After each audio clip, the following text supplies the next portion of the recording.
ओम शांति। सुनते हैं आज 9 अप्रैल 2026 के परमात्मा महावाक्यों से कुछ डिवाइन सीक्रेट्स।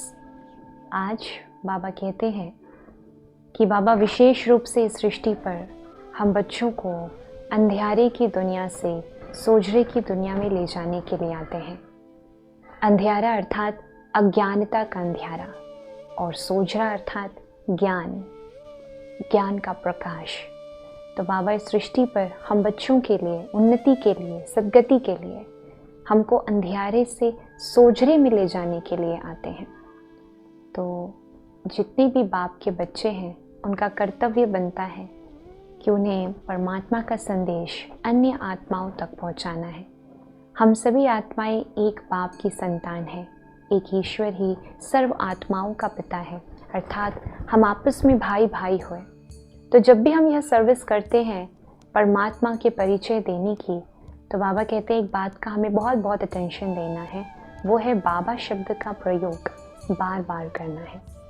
क्योंकि बाबा शब्द अपने आप में हमें परमात्मा के साथ एक संबंध जोड़ने का अवसर प्रदान करता है। जब हम बाबा बोलते हैं तो जैसे एक बहुत ही क्लोज संबंध बाप के साथ जुड़ता है।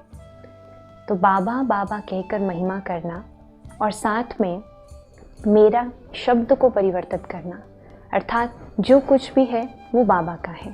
करन करावनहार जो है वो बाबा है, मैं आत्मा केवल निमित्त हूँ। इस भाव को इमर्ज करना। बाबा कहते हैं कि जब बाबा शब्द आता है तो जैसे ईश्वर सर्वव्यापी है, ये ज्ञान भी जो बुद्धि में मनुष्यों के भटकता रहता है, ये भी जैसे खत्म हो जाता है, क्योंकि ईश्वर सर्वव्यापी हो नहीं सकते। तो जब हम बाबा शब्द बोलते हैं तो इसका मतलब यह है कि वह सर्वव्यापी नहीं हो सकता। तो बाबा स्पष्ट करते हैं कि जब भी हम ज्ञान सुनावें तो बाबा शब्द का प्रयोग करें और फिर महिमा के पॉइंट सुनाएं कि बाबा ज्ञान का सागर है, सुख का सागर है, शक्ति का सागर है, सद्गति दाता है, दुख हरता सुख करता है, पतित पावन है। तो बाबा शब्द का प्रयोग करके हमें महिमा सुनानी है। आगे बाबा कहते हैं क्योंकि ये सृष्टि का चक्र जैसे जैसे आगे चलता है, सतयुग से त्रेता युग, द्वापर युग, कल युग और अब जैसे संगम युग है, तो संगम युग पर विशेष अटेंशन हमें याद का करना है।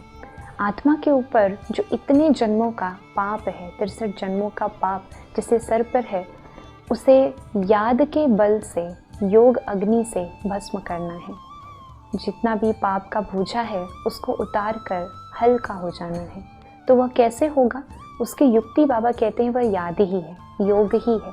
जब तक याद नहीं होगी तब तक आत्मा पतित से पावन बनेगी नहीं तो सोजरे में कैसे जाएगी। इसीलिए याद पर भी बहुत बहुत अटेंशन हमें देना है। दूसरा, मैं और मेरा, ये दोनों शब्दों को परिवर्तित करना है। अर्थात जब मैं बोलें तो अपनी स्मृति में सिर्फ आत्मा का भाव आए। मैं आत्मा शांत स्वरूप हूँ, शक्ति स्वरूप हूँ, इस स्वमान की सीट पर सेट हो जाएं, देह अभिमान से मुक्त हो जाएं।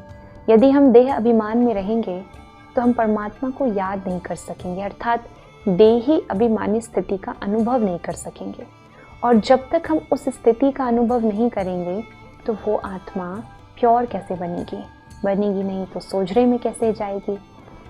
बाबा कहते हैं कि जैसे ये 12-12 घंटे का दिन बटा रहता है कि 12 घंटे दिन है, 12 घंटे रात है और तब जाकर के 24 घंटे का एक पूरा दिन बनता है। वैसे ही सतयुग और त्रेता युग सोजरा है और द्वापर युग और कल युग अंधियारा है। जैसे कहा भी जाता है ज्ञान, भक्ति और वैराग्य। तो हम बच्चों को आज ज्ञान मिला है, ज्ञान का प्रारब्ध हम सतयुग में भोगते हैं, फिर भक्ति होती है और फिर वैराग्य वृत्ति लास्ट में इमर्ज होती है। तो जैसे बाबा कहते हैं कि हमें इस दुनिया में रह कर के भी कमल पुष्प समान रहना है, कोई भी स्थिति परिस्थिति का हम पर प्रभाव ना पड़े। इसीलिए मैं और मेरा शब्द हमें परिवर्तित करना है। जब भी हम मैं बोलें तो अपने आत्मा के स्वमान की सीट पर सेट हो जाएं, और जब भी हम मेरा बोलें तो मेरा शब्द अर्थात सिर्फ मेरा बाबा, दूसरा ना कोई। जैसे कहते भी हैं कि ज्ञान सूर्य प्रगटा, अज्ञान अंधेर विनाश। तो जब बाबा आते हैं तो जैसे ज्ञान सूर्य जब इस धरती पर आया तो अपने आप ही अज्ञानता का जो अंधकार है वो समाप्त हो जाता है। तो बाबा जब आते हैं तो यह ज्ञान दे, मैं और मेरा का वास्तविक अर्थ क्या है यह समझा करके हमको प्रकाश और सोझरे में ले जाते हैं।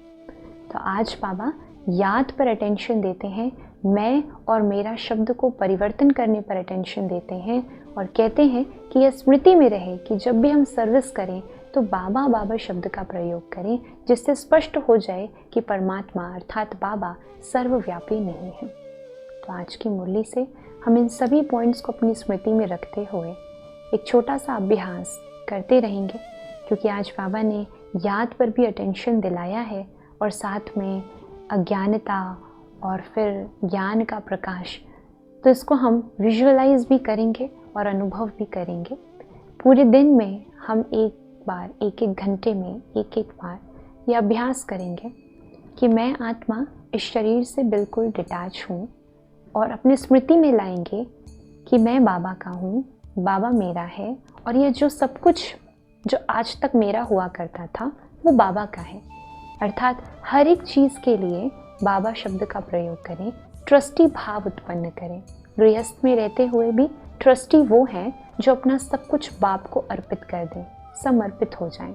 तो हम ये भावना अपने अंदर से इमर्ज करेंगे कि जो कुछ है वो बाबा का है, मैं केवल निमित्त आत्मा हूँ। इसे स्मृति के साथ हम आज पूरे दिन का चार्ट तैयार करेंगे, अर्थात लास्ट में अपनी चेकिंग करेंगे कि क्या हमारा चार्ट ऐसा रहा, कहीं मैंपन मेरापन तो नहीं आया। इसीलिए अपने मैं स्वमान की सीट पर सेट होंगे। मैं आत्मा शांत स्वरूप हूँ और शांति मुझ आत्मा के गले का हार है। और दूसरा, मेरापन जब भी आए तो ये सब कुछ बाबा का है, मैं बाबा की हूँ। अच्छा, ओम शांति।